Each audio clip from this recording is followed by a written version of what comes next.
আপনারা অনেক সময় বাপমার অধিকারের কথা বলে থাকেন যে সন্তান হিসেবে বাপমার খেদমত আপনারা করবেন, কিন্তু আমরা যারা মেয়ে বিবাহ শাদী হয়ে গেছে, স্বামীর সংসার করছি, আমরা বাপমার খেদমত কিভাবে করব? আমরা তো বাপমার কাছে থাকি না।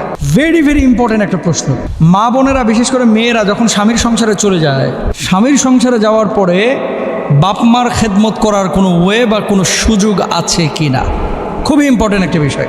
সূরা নিসার মধ্যে আল্লাহ সুবহানাহু ওয়া তাআলা কি বলছেন? ওয়াবুদুল্লাহ লা তুশরিকু বিহি শাইআ ওয়া বিল ওয়ালিদাইনি ইহসানা। আল্লাহর ইবাদত করো, আল্লাহর সাথে কাউকে শরীক করো না, বাপমার সাথে সদাচরণ করো।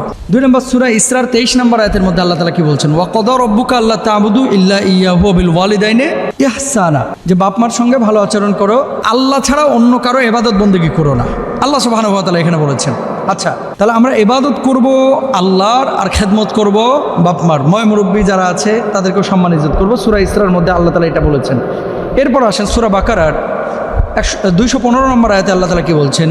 ইয়াসআলুনাকা মাযা ইউনফিকুন কুল মা আনফাকতুম মিন খায়রিন ফালিল ওয়ালিদাইনি ওয়াল আকরাবিন। তাহলে তৃতীয় দলিলটা হচ্ছে, তোমাদের কাছে জিজ্ঞেস করে তারা কি ব্যয় করবে, বলে দাও যে বস্তুই তোমরা ব্যয় করো তা হবে পিতামাতার জন্য এবং আত্মীয় স্বজনের জন্য। তাহলে সূরা বাকারার 235 নম্বর আয়াতে আল্লাহ তাআলা 2 শ্রেণীর মানুষের জন্য ব্যয় করতে বলেছেন।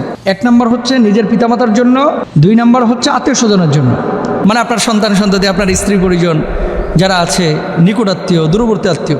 এখন আমার বোন যে প্রশ্নটি করেছেন যে আমরা স্বামীর সংসারে যখন আছি তখন কিভাবে খেদমত করব, এখান থেকে কিন্তু আল্লাহ তাআলা স্পেসিফিক কাউকে বলে দেয়নি যে ছেলেরাই শুধু খেদমত করবে, মেয়েরা খেদমত করবে না।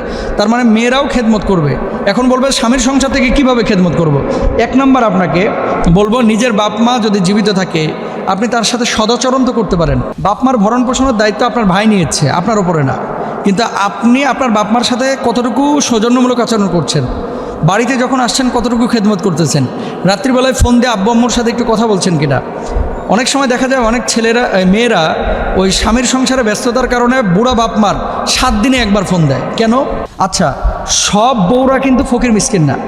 অনেক বউরা আছে যে স্বামী ধনী, তাকে প্রতি মাসে হাত খরচ দেওয়া হয় 10,000 টাকা, অথবা প্রতি মাসে সে 10-12 হাজার টাকা কামাচ্ছে এদিক সেদিক থেকে। তার মালিকানায় মোহরানার টাকা আছে, 10 লাখ 15 লাখ টাকা ব্যাংকে পড়ে আছে, এখান থেকে একটা সে ভালো ইনকাম করতেছে।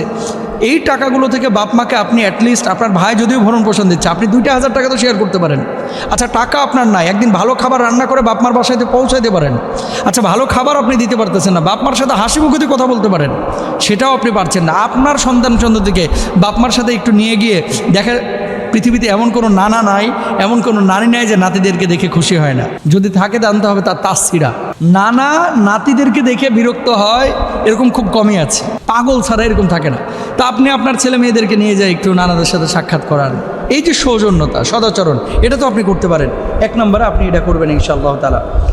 এবার আসেন 2 নম্বর, আপনার আরেকটি কাজ আছে। ইসলামী শরিয়ায় যেহেতু আল্লাহ তাআলা খেদমতের কথা বলেছে, সর্বাবস্থায় আমরা সদাচরণ করব। সামর্থ্যবান হলে নিজের মোহরানা থেকে 2 নম্বরে, অথবা কিছু টাকা পয়সা যেগুলো হাত খরচের আপনাকে স্বামী দেয়, কিছু টাকা আছে যেগুলো স্বামী আপনাকে মালিক বানিয়ে দিয়েছে, যে 20,000 টাকা দিয়ে বলতেছে তোমার যা খুশি তুমি করো। একটা হচ্ছে যে কিছু টাকা দিয়ে স্ত্রীকে বলেছে তোমার যা খুশি করো। স্বামী এইরকম কোনো টাকা দিলে এই টাকাটার মালিক স্ত্রী হয়ে যায়। স্ত্রী এটা দানও করতে পারে, স্ত্রী ভাইয়ের পেছনেও খরচ করতে পারে, বাপমার পেছনেও খরচ করতে পারে। আর কিছু টাকা আছে এখান থেকে যা খরচ হয় খরচ করে বাকিটা আমারে দিবা, এই টাকা কিন্তু আপনি আপনার বাপ মারে দিতে পারবেন না। আলু কেনার জন্য 200 টাকা দিয়েছে আপনার স্বামী অফিস যাওয়ার সময়, যে আলু কিনে নিয়ে এসে রাখো। এখন চুপ করে 100 টাকা আপনার মাকে দিয়ে দিলেন, আয়সা বললেন যে আমি 200 টাকার আলু কিনছি, জায়েজ নাই, বুঝছেন? এটা জায়েজ নাই। তাহলে যেই টাকাটা আপনার স্বামী আপনার মালিক বানিয়ে দিচ্ছে, বা যেই টাকাটার মালিক আপনি, এখান থেকে আপনার বাপ মাকে আপনি সহযোগিতা করতে পারবেন। 2 নম্বর। 3 নম্বর, সামর্থ্যবান যদি আপনি না হন তাহলে আপনার উপরে বাপমার ভরণ পোষণ দেওয়াটা আবশ্যক নয়। তবে এক্ষেত্রে মেয়ে নিজের সামর্থ্য অনুযায়ী পিতামাতাকে সাহায্য করার চেষ্টা করবে।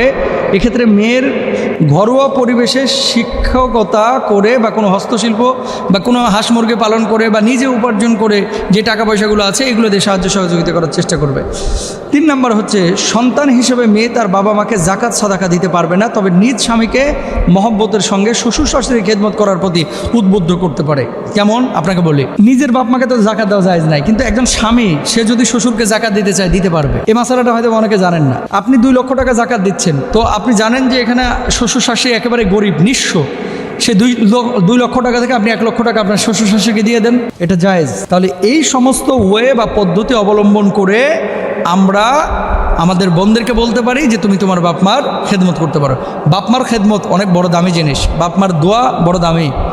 হুমা জান্নাতুকা ওয়া নারুক, বাবা মা আমাদের জন্য জান্নাত, বাবা মা আমাদের জন্য জাহান্নাম। বাপমার খুশি আল্লাহ তাআলা সন্তুষ্ট হন বাপমার খুশিতে। আর আল জান্নাতু তাহতা আকদামিল উম্মাহাত, হাদিসের মধ্যে আছে মায়ের পায়ের নিচে সন্তানের বেহেশত। আল্লাহ তাআলা আমাদের সবাইকে বোঝার তৌফিক দান করুন।